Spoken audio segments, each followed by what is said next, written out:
Olá, meus amigos, estamos em mais uma gravação do nosso canal Democrático. E hoje estamos voltando às nossas gravações externas, né? Já fazia um bom tempo que a gente não gravava, né? Estou aqui na cidade de Passos, né?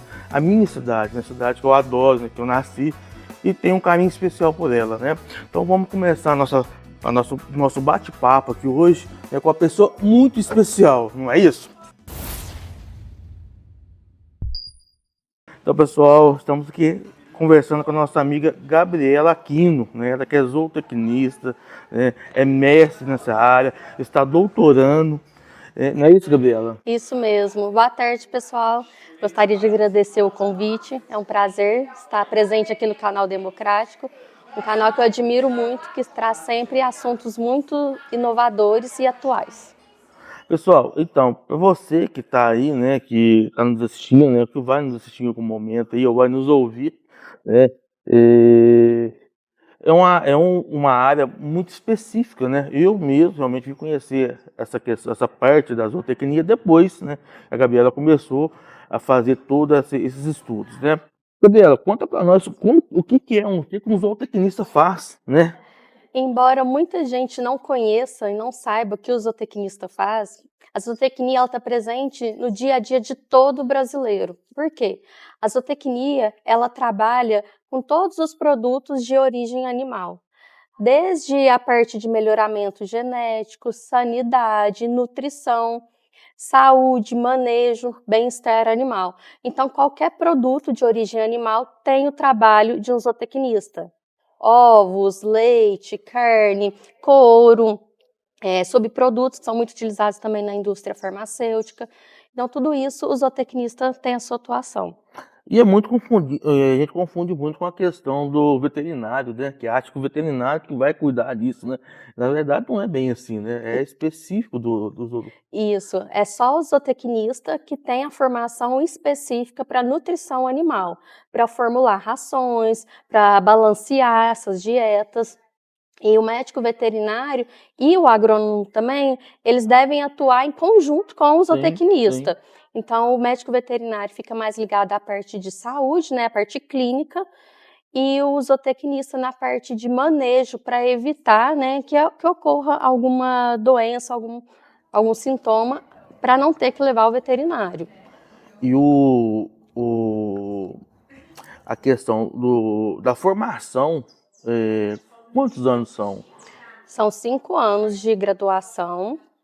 Então, a base é uma base bem... Começa bem da base, a gente tem muitas aulas de química, biologia, matemática, costuma assustar um pouco, mas que são disciplinas muito importantes para a formação, porque ao passar ao longo do curso, você precisa ter essa base para entender os cálculos de melhoramento, para formular uma ração, você precisa saber de matemática, precisa saber um pouco da biologia, da química, de cada alimento que vai constituir a dieta do animal. Então, assim, é muito dinâmico. E é interessante porque a gente parar para pensar, né? A gente acha que é tão simples cuidar do animal, né? Vamos dar colocar uma grama ali, um capim, né? E na verdade não é bem assim, né? Tem todo uma questão de balancear, né? Até o momento que qual o capim, qual a terra que vai plantar aquele capim, qual a ração que vai estar colocando para aquele animal, isso tudo vai ajudar tanto na questão da questão do desenvolvimento do animal, como também na questão no próprio sabor da carne, né? Exatamente. É uma área assim muito dinâmica, muito ampla, porque quando a gente pensa em produção animal, é justamente isso. Existe uma pirâmide chamada pirâmide de... Agora me fugiu o nome, Tiderson. Vai ter que cortar essa parte. Tá? Mas existe uma pirâmide na zootecnia, principalmente na minha área de atuação, que quando a gente vai dar uma consultoria para um sistema de produção, primeiro a gente olha o quê? Os recursos físicos. Quais são os recursos físicos que estão na base da pirâmide? Solo, recurso financeiro, a propriedade tem em algum local que tem possibilidade de escoamento. E aí depois que a gente vai pensar, esse solo suporta qual variedade, qual cultivar de capim? Aí, na escolha do capim, de forma bem resumida, né? esse capim, ele vai suportar, ele vai conseguir nutrir determinada raça ou não? E aí Sim. a gente vai construindo uma pirâmide e o desenvolvimento para conseguir ter o melhor desempenho animal com menor custo e menor emissões, né? E qual que é a importância para a segurança alimentar de todo esse cuidado? É totalmente importante, porque quando a gente pensa toda essa cadeia e pensa, vamos supor, nessa pirâmide, levar em consideração todos os fatores, o que isso tem a ver com a segurança alimentar? As estimativas são que a população ela vai crescer muito até 2050, em 70%, podendo chegar até 9,5 bilhões. E com isso, a demanda por alimentos também vai aumentar. Sim. E qual que é o papel do zootecnista nisso? Produzir mais com menos insumos, com menos, investindo menos. Então, o nosso objetivo é produzir com qualidade, com segurança e em quantidade para atender a população mundial. E na questão do animal em si, há uma parceria entre vocês, zootecnistas, com o veterinário? Essa parceria ela é importante? Existe essa ligação ou não? Ou o veterinário? Porque eu falo dentro da saúde, que é a minha área, né, a gente fala muito da questão da Multidisciplinar. isso, multidisciplinas, né? E dentro da questão do animal também tem essa ligação? Desde os tempos que eu comecei a atuar com veterinários, existe um pouco mais de dificuldade, né, dessa parceria, vamos dizer assim. O profissional que a gente encontra maior facilidade de trabalhar junto são engenheiros agrônomos. E a gente tem muita atuação com agronomia, tem muita pesquisa em parceria, e a medicina veterinária ela vem quando realmente necessita, Sim. quando o animal está apresentando sintomas clínicos, né? Que o zootecnista já não consegue manejar e ajudar. Mas a gente sempre trabalha buscando o bem-estar animal, a boa nutrição para que o animal ele tenha um bom desempenho. Com o animal bem nutrido, ele vai ter uma melhor saúde, vai ter um melhor desempenho e assim fornecer um produto de qualidade no final da cadeia produtiva. Dentro das inovações que tem hoje, para essa questão, para implementar e garantir o bem-estar do animal também, e não deixando de lado a questão da produção, que eu acho que isso é importante, né, acho que para qualquer segmento, né, seja ele qual for, né, o que tem de novidade hoje, de inovação para isso? De inovação hoje, nós temos a implementação de muitos sensores. Sensores, câmeras, sensores de umidade, de temperatura. As câmeras estão sendo muito utilizadas, que tem vindo também com a inteligência artificial. Isso está sendo algo muito novo e que a área está aprendendo a utilizar. Mas eu sou muito fã da Temple Grandin, que é uma norte-americana, se eu não me engano. Ela tem autismo e ela desenvolveu, né, o comportamento, o bem-estar animal, pensando na percepção, na psicologia dos animais. Sim. Então, ela desenvolveu currais que têm ângulos menores, porque principalmente o bovino, né, ele com a cabeça assim, ele consegue ter a visão lateral. Então, ela desenvolveu currais antes do animal ir para o abate que reduzam o estresse. E uma prática que eu tenho feito muito na minha atuação é o manejo nada nas mãos. No experimento do meu mestrado, era eu e mais 2 colegas, 2 meninas, nós manejávamos mais de 20 animais da raça caracu, com mais de 500 quilos, a pé, com nada nas mãos. Eu sempre fui muito medrosa, tinha medo de vaca, de boi, mas quando a gente para observar o comportamento animal, o animal é muito inteligente. Nós não precisamos ter medo dele e você consegue manejar um animal a pé. A pé. Porque se você fica, né, o bovino está aqui, se você fica da metade para trás dele, ele está te vendo aqui, ele vai andar para frente. Se você passa da metade para frente, ele vai voltar para trás. Se você quer que ele vira para cá, você fica do lado de cá. Não precisa gritar, não precisa usar vara, nada. O animal é muito inteligente, muito. E isso tanto faz o bovino, como o equino, como Isso é mais fácil com o caprino. bovino. Os ovinos também, eles são um pouquinho mais chatos, mas eles também respondem bem. Tanto o bovino, ele tem um comportamento gregário. Então, se um vai, todos vão atrás. Assim, com a pressão crescente, né, das práticas agrícolas sustentáveis, né, como que a zootecnia pode ser agente de mudança nesse cenário? Porque a gente sabe que hoje tudo é questão de ser sustentável, né, mas produzir ao mesmo tempo, né? Como que a zootecnia ela está sobrevivendo com isso, né? Como que ela consegue sobreviver? Desde que eu ingressei na área da zootecnia, que foi em 2015, até hoje, né, nós vamos para 2025, quase 10 anos aí na área, eu acredito ser impossível atuar como um profissional da zootecnia sem pensar na sustentabilidade. Sim. Pelo menos desde a minha formação até o atual momento, o tempo todo, as pesquisas, é sempre pensando na sustentabilidade, produzir mais com menos e de forma com que emita menos. Eu venho de uma formação muito tradicional. A minha área de atuação é o manejo de pastagem. Sim. Então, o meu orientador, ele sempre buscou trazer essa formação básica. Então, de estudar a planta, o comportamento da planta, no caso o capim, em resposta ao pastejo animal. Quando você pensa em planta, a planta ela responde a sol, né, a luz, temperatura, água e nutrientes. Então, não tem como você não pensar no meio ambiente, na interação da planta, solo, planta, animal e ambiente, porque é um conjunto. Então, pelo menos na minha área de atuação, eu sempre fui formada pensando no todo.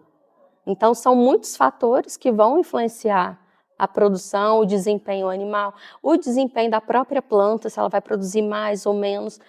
Então, é impossível atuar na zootecnia sem pensar na sustentabilidade. E a minha atuação é no Mato Grosso do Sul, e lá eu vejo isso muito claro. Tanto empresa quanto pesquisa, sempre pensando nisso. Pessoal, hoje estamos falando com a Gabriela Aquino, né? Ela que é zootecnista, né? Que tem mestrado já, está doutorando na área. Então, assim, uma pessoa que traz para nós aqui, principalmente para mim, né? Que apesar de, né, dela estar presente na minha família, né? Minha sobrinha, né? Mas eu não tinha conhecimento, assim, não tenho conhecimento profundo. Então, acho que é uma pauta muito importante, até para você entender o que faz um zootecnista.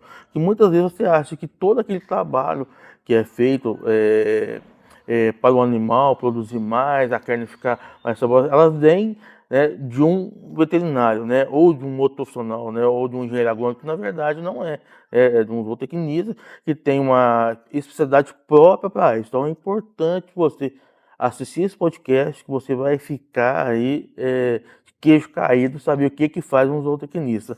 Gabriela, você falou que sua atuação é no Mato Grosso, né? Do Sul. E lá, né, é muito comum fazendas, né, com esse trabalho de manejo, com essa preocupação de sustentabilidade. Há pouco tempo a gente viu uma novela que se falava muito disso, né? Que tem que plantar, mas não pode como que fala, destruir o meio ambiente, né? E de fato é uma destruição mesmo, né? A gente pegar várias partes de matas que foram destruídas para colocar gado, né? Fazer plantações de soja e por aí vai, né?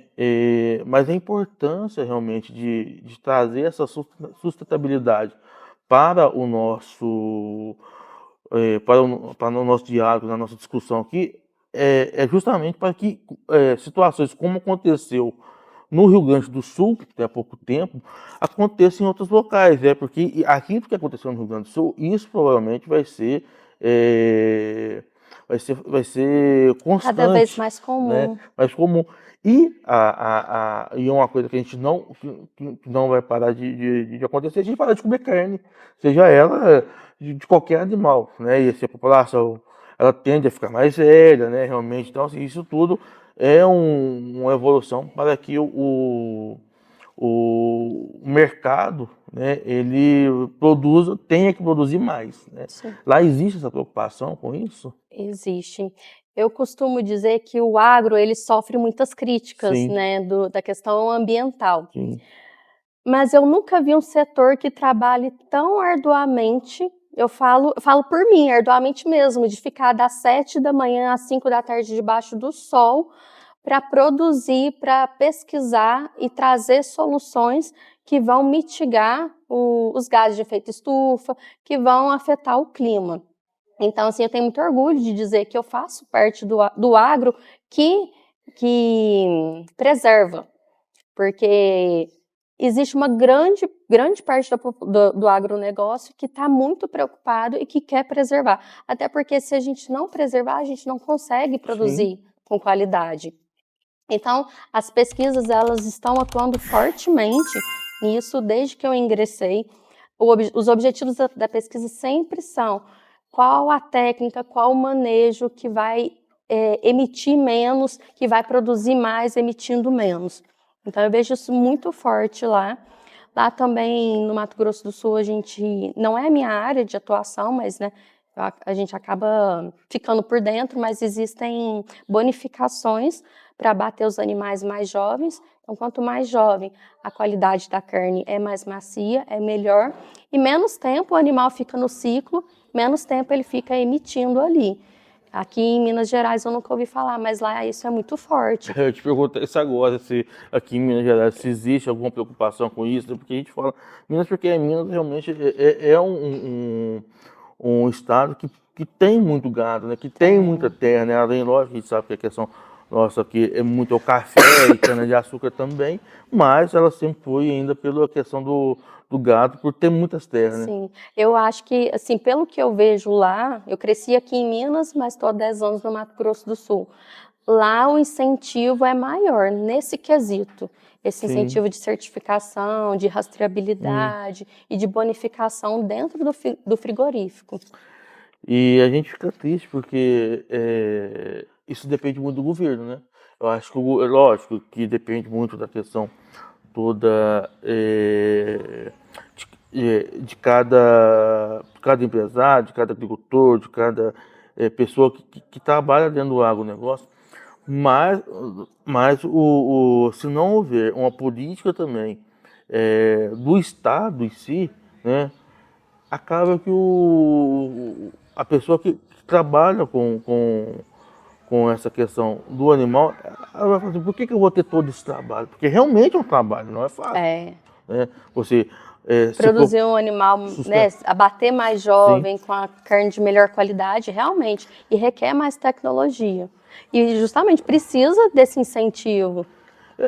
E Minas, como a gente fala, porque a gente vê muito no ambiente, muita pesquisa lá onde você está. Em Minas não tem, a gente tem grandes dificuldades, igual a gente pegar a própria UFLA mesmo Uhum, de já. Lavras, ela sempre foi referência questão agronômica, ela não tem tanta pesquisa e nem desenvolvimento em relação a isso.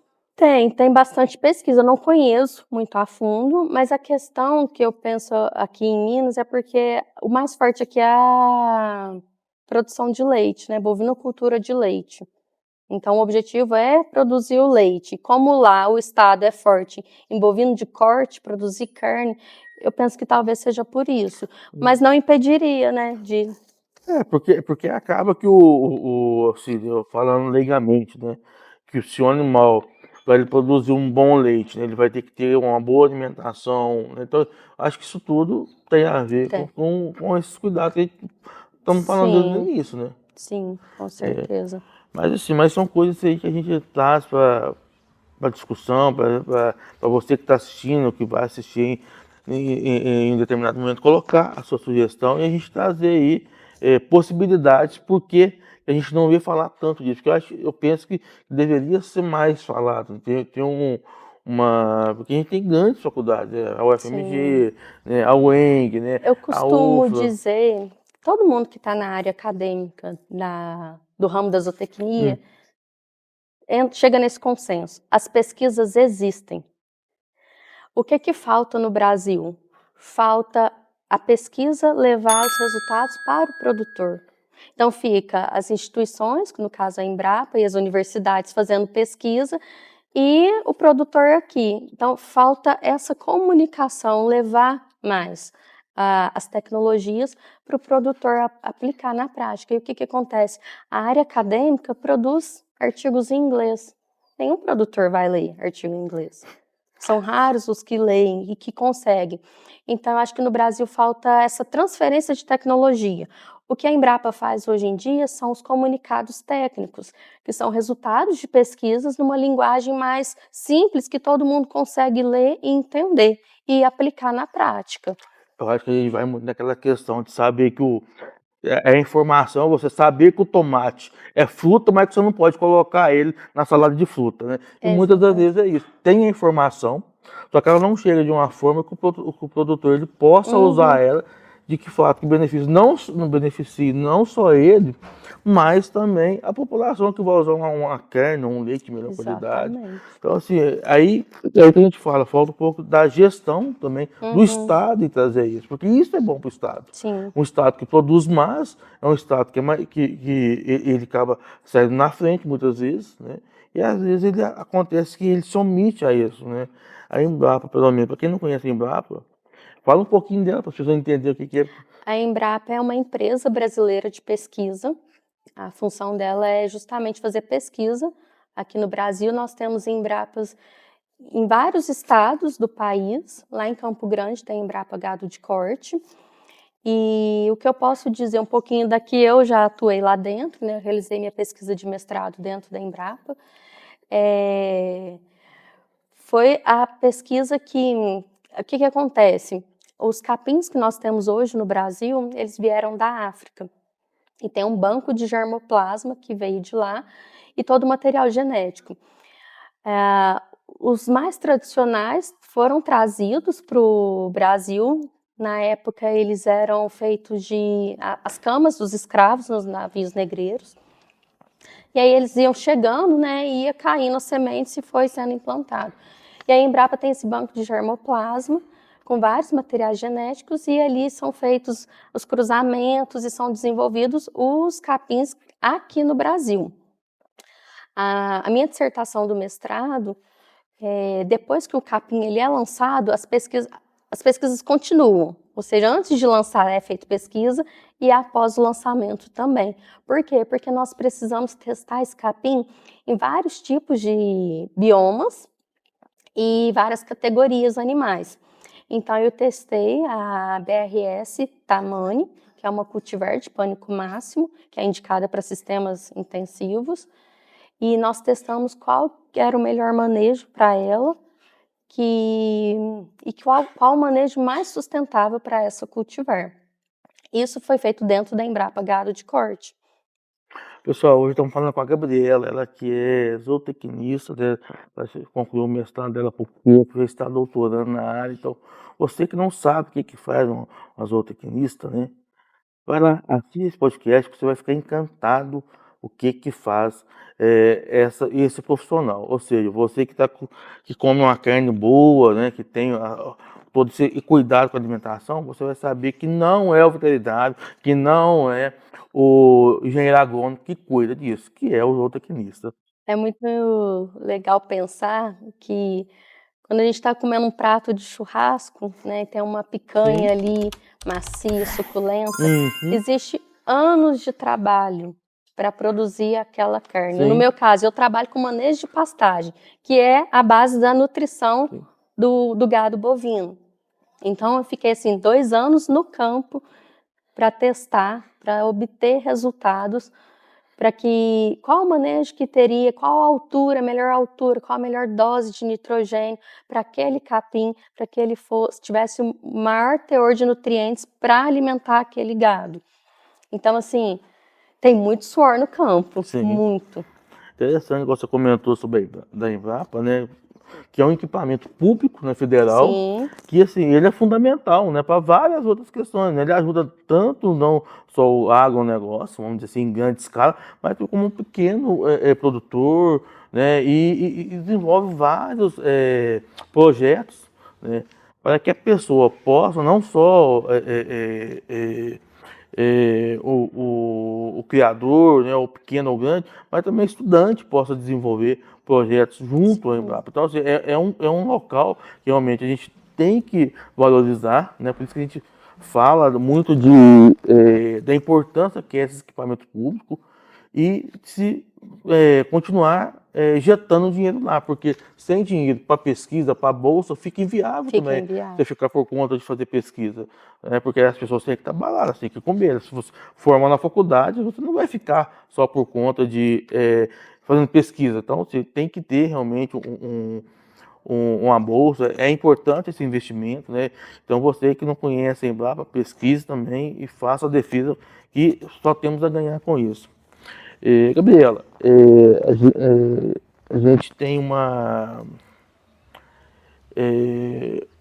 grande área, né, no nosso país, né? Se a gente pegar vários outros países aí que são Menores. menor tamanho do estado nosso, às vezes é menor do que vários estados nossos.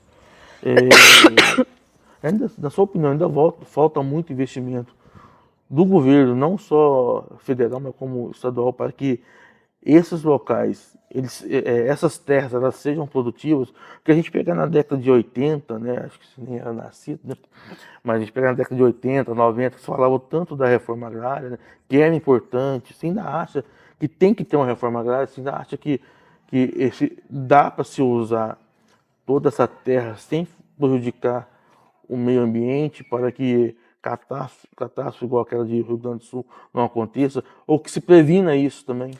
Eu acredito que o Brasil tem um potencial enorme de aumentar a sua produtividade com a quantidade de terras que Uhum. nós temos disponíveis hoje. Inclusive, a produtividade ela já aumentou muito, sem aumentar as áreas de pastagens. Nós temos aproximadamente 154 milhões de áreas de pastagem e muitas encontram-se com algum sinal de degradação. E o que Uhum. nós podemos fazer? Conservar essas áreas, Sim. conservar os recursos que nós temos. É possível produzir nessas áreas com o manejo adequado, o manejo da nutrição desses animais e com o melhoramento genético também. A gente consegue obter animais mais resistentes e mais eficientes, vamos dizer assim. Nós temos a gente tem Passos, né? Aqui no sudoeste de Minas, né? Então a gente tem aqui a nossa produção sempre foi cana-de-açúcar, né? Uhum. Com café, manteiga de Sim, café. Hoje está mudando um pouco, está indo para a questão da cervejaria, né? sim, O zootecnista dentro dessa indústria de cerveja, ele também é importante, ele também, porque quando a gente pega sim, a questão da cerveja, ele está falando de que vai usar uma cevada também ali dentro, né? A gente vai sim. usar Acaba sendo água. uma cultura ali.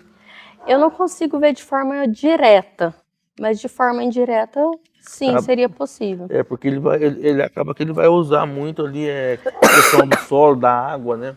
Acaba, O manejo dos é só recursos uma ali. curiosidade, né? Só para a Sim, gente tentar saber onde que está o sim. zootecnista, né? Eu penso, para facilitar para quem está ouvindo, é produto de origem animal.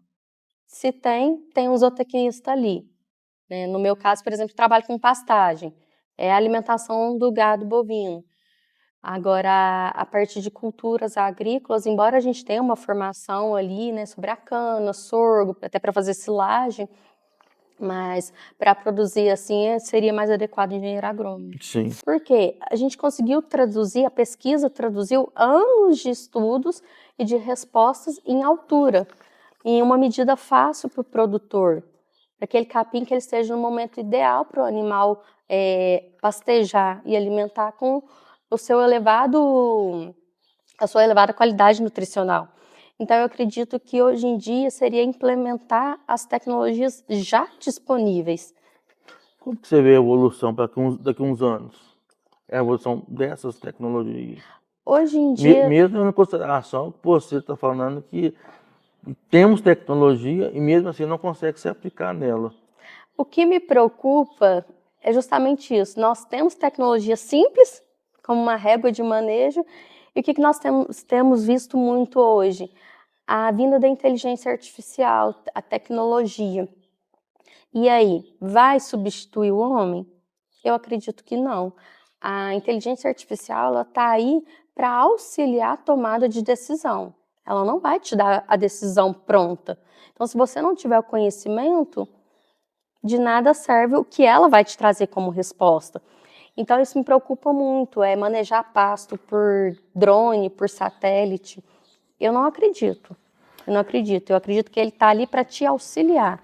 Se o produtor não consegue implementar a simples tecnologia da régua, como que nós vamos dar esse salto? Eu penso que é muito relacionado à própria questão da saúde, da enfermagem em si. Porque são situações que você está ali olhando, avaliando, você vai avaliar ponto a ponto, animal a Exatamente. animal.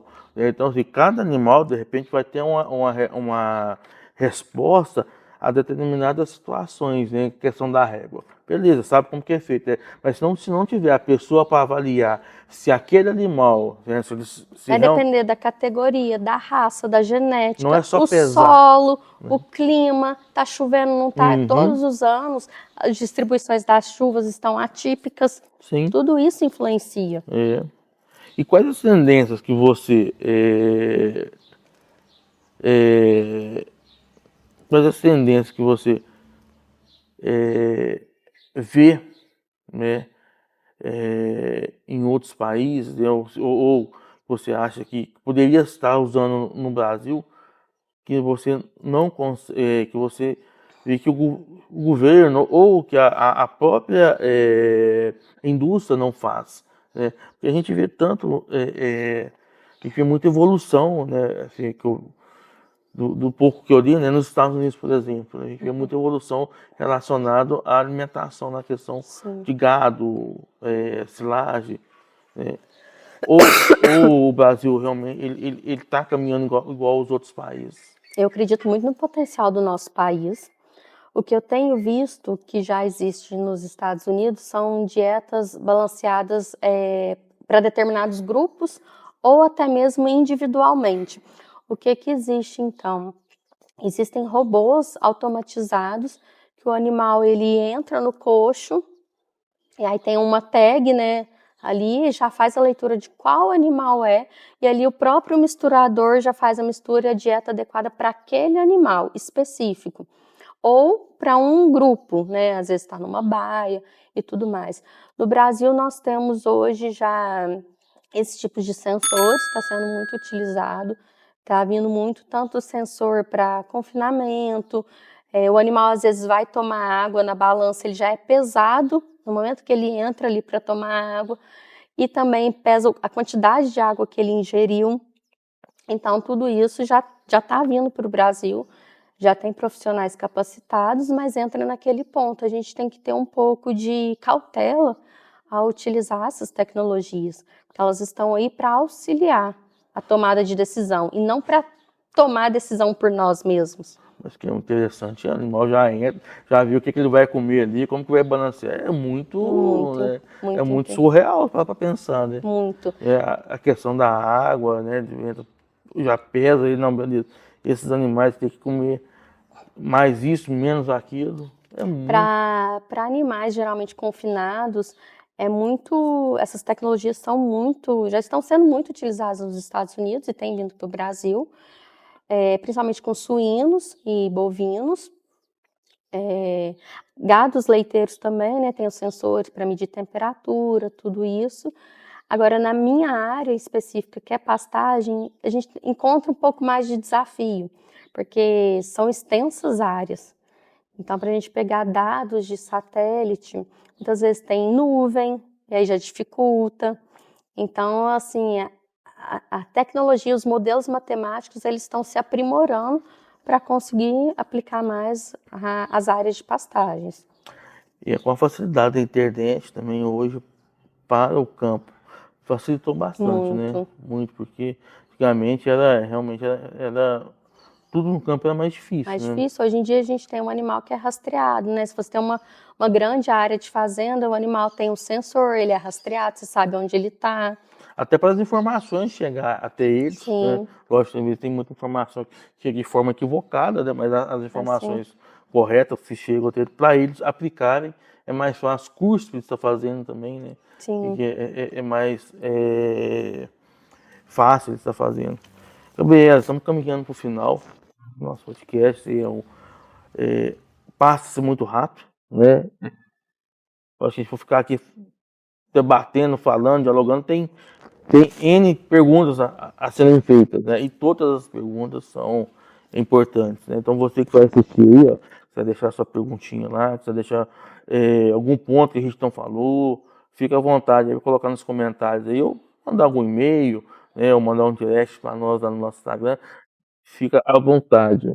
Para o profissional que está entrando e que está chegando aí nesse mercado, eu queria que deixasse uma dica para ele, né? Um conselho, né? Que o antigo fala que o conselho não fosse bom, a gente vendia, não dava, né? Mas acho que sempre é bom aproveitar aqui esse espaço, que para você que já está há 10 anos aí nesse caminho aí, que 10 anos é muito tempo, né? É um tempinho que a gente já fala aí que já é uma grande caminhada, né? Que deixasse algumas dicas para quem está pensando em entrar nesse universo que eu penso, né? Que tem muito a crescer no futuro, né? Porque como a gente falou, a nossa população está ficando mais velha e com isso ela vai continuar comendo, que isso é da nossa, é do nosso povo, comer carne vermelha, comer aves, então assim, então eu acredito que isso não vai mudar tão cedo, né? E isso vai trazer para esse campo que produza mais, porque a indústria é assim, né? As Sim. pessoas precisam produzir e vender, mas elas precisam também ganhar.